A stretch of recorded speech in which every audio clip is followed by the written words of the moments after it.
Okay, so my last video didn't do so well in terms of views, so that means the likes on that video couldn't possibly make the goal I set for them, and I got 21 likes.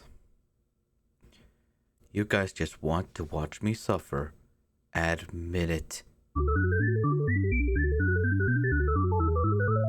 After being toppled by Dragonlord as the richest man on the server, I brainstormed a plan to take back my #1 spot and keep it! However, there was one thing I had that Dragonlord didn't have.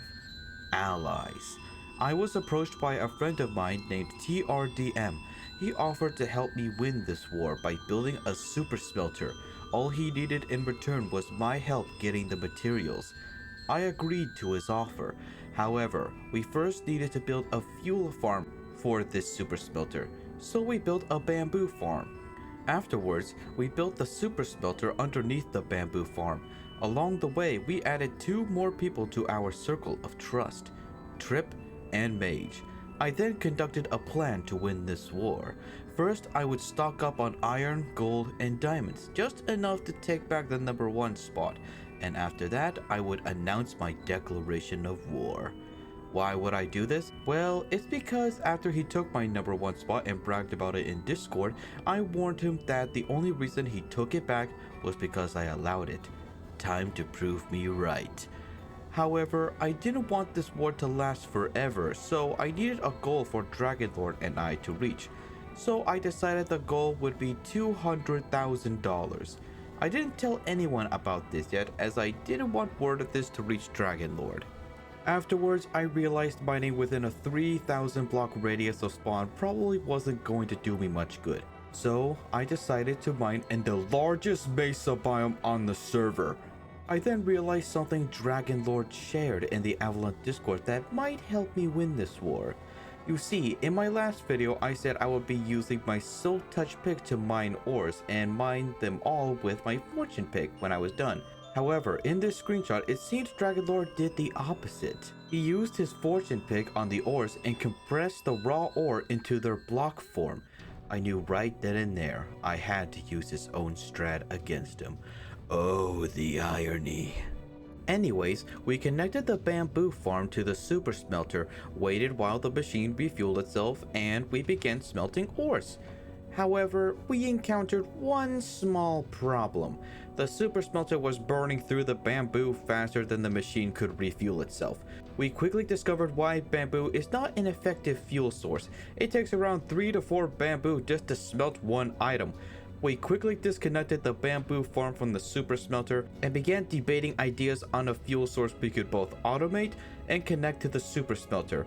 Our first idea was a tree farm, but that would require duping TNT explosions, which was against the rules on the server, so we quickly discarded that idea. The next idea was blaze rods, but we quickly discarded that one too, because even if we find a blaze spawner, the blazes won't drop anything upon death. Okay, listen, I know this looks bad, but you gotta believe me. I did not know blazes from blaze spawners could drop blaze rods. If I knew this previously, we probably would have gone with the blaze rods idea. But you gotta believe me, okay? This is not a joke, this is not a prank, I did not know this beforehand. Please believe me. Our final idea was dried kelp blocks. Dried kelp blocks not only last longer than bamboo, but it lasts longer than coal, smelting 20 ore per block. However, according to TRDM, in order to build a kelp farm, we need a bone meal farm. I mean, that's fine as long as it doesn't take a lot of materials to build. Oh my god. After getting the materials for TRDM, Mage and I watched as he began building the farm, and soon enough, the bone meal farm was complete. All that was left was to build the kelp farm, and Actually, we can't build a kelp farm yet. Why not? Well, I've been doing the math, and in order for us to build the kelp farm, or for this thing to even work in the first place, we need to build the bone meal farm 2 more times. And no, what are you doing? What I should have done a long time ago. Welp, what? see you in heck.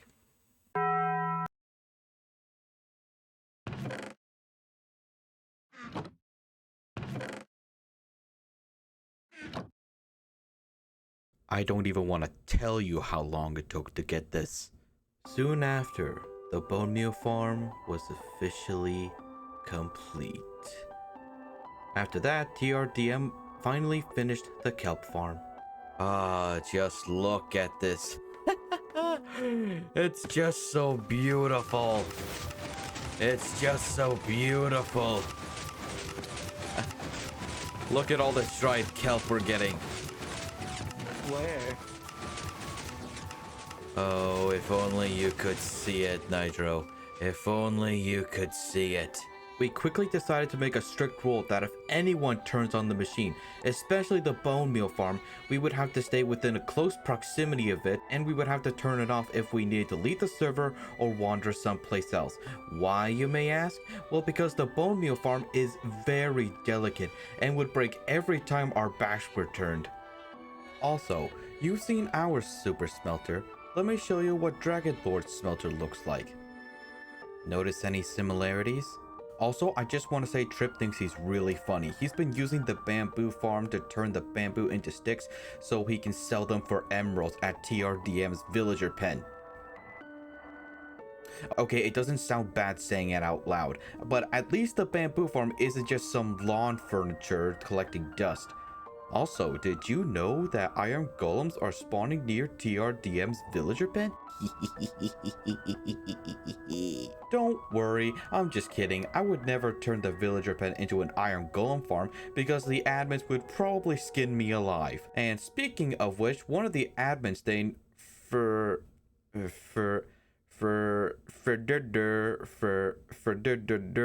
I don't know how you pronounce that, so everyone just calls him Tim. Anyway, he visited our base of operations. At first, I thought he came to shut us down due to the lag the machine caused. However, that wasn't the case. Instead, he came to our base just to mess with me.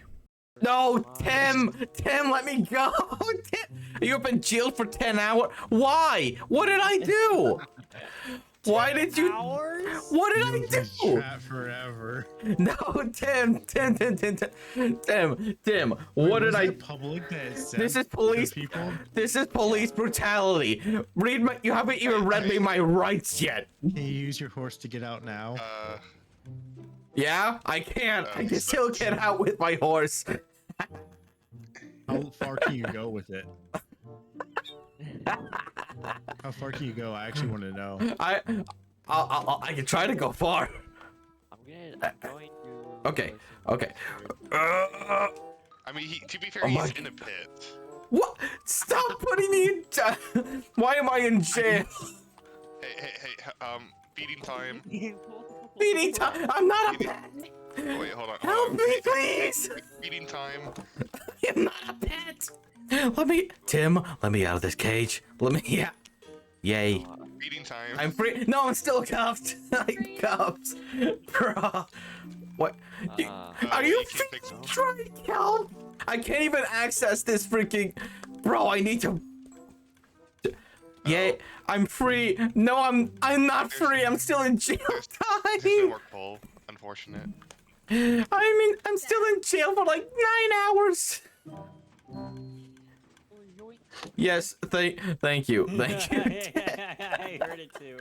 I was thinking the same thing. Oh my gosh, Why am I suddenly getting deja vu? Anyway. Afterwards, I gathered the materials I needed to take back the #1 spot in money. And so, after selling all of them at spawn and taking back my #1 spot, I made my declaration of war. While I was waiting for a response, I decided to keep mining until I hear back from Dragonlord. I knew what this man was capable of, and I could not give him a chance to breathe. The next day, Dragonlord accepted the challenge, while at the same time he dropped a bombshell by revealing that he already had enough materials to reach $200,000. I was dumbfounded and I immediately called his bluff. There was no way he managed to stockpile the amount of materials he needed to win this war. To me, it seemed impossible. I even monitored his movements on the world map every time he logged on, and the only place he was mining was at his base. However, whether he was bluffing or not, I could not leave anything to chance, knowing what he was capable of. Confidence turned to panic as I desperately started mining for as many minerals as I could. Meanwhile, Dragonlord would not stop bragging, and that's when TRDM joined the server.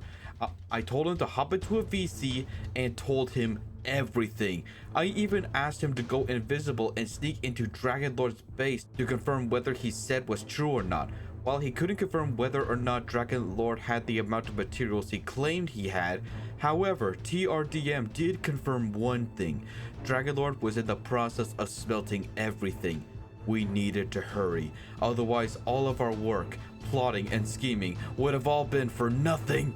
Eventually, Dragonlord had to log off for tonight. It was now or never. Now, I didn't want to use his REM sleep as an advantage, but in my defense, Dragonlord forced my hand. I didn't have a choice. Regardless, I was going to win this war, whatever the cost, even if I have to pull an all-nighter to do it. I spent so long mining, I was encountering level 22 mobs. That's a bad thing because they won't ignore me.